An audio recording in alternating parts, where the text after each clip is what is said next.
Hello বন্ধুরা, তো দেখো এখন গোবিন্দবাড়িতে বসে আছি। তো আজকে বাড়ির সবাই মিলে গোবিন্দবাড়িতে প্রসাদ খেতে চলে গেছিলাম। তো তোমরা যারা নবদ্বীপে আছো তারা তো জানোই গোবিন্দবাড়ির প্রসাদ কত স্বাদ, যে কোনো ঠাকুরবাড়ির প্রসাদই স্বাদ। আর আমার তো প্রসাদ বলতেই ভীষণ প্রিয়।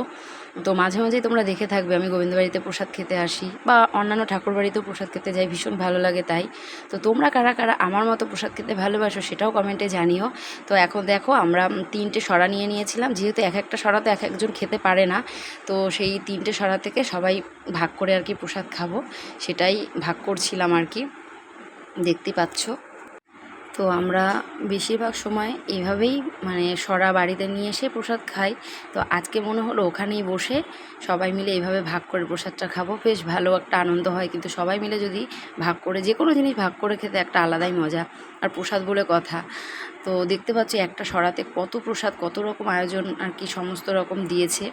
তো এত প্রসাদ তো আর একা খাওয়া সম্ভব না, তাই না? তো এরকম একটা সরা দুজন খাওয়া যায়, আবার কখনো কখনো 3জনও খেতে পারি। ওরা সবসময় সমান পরিমাণ প্রসাদ দেয় না। কিছুদিন আগেও একবার গেছিলাম, তখন কিন্তু আমরা 2জন খেয়েছিলাম, খেয়েও আরও অনেকটা প্রসাদ বেঁচেছিল। তো এরকম আর কি। তো আজকে দুপুরটা বেশ ভালোই গেল। প্রসাদের নাম শুনলেই আমার কিন্তু ভীষণ আনন্দ হয়, আর আমি কিন্তু চলে যাই। কেউ প্রসাদ খেতে যাব বললে আমি কিন্তু আর বারণ করতে পারি না। আমার যত কাজই থাক আমি কিন্তু বেশিরভাগ সময় চলেই যাই, যদি এমন কোনো বিশেষ কাজ না থাকে যে আমি যেতে কিছুতেই পারবো না, সেই ক্ষেত্রটা আলাদা। আদার্স টাইম কিন্তু আমি সবসময় প্রসাদ বলতেই আমার প্রিয়, সেটা যেখানকারই প্রসাদ হোক না কেন, যেই ঠাকুরেরই প্রসাদ হোক না কেন।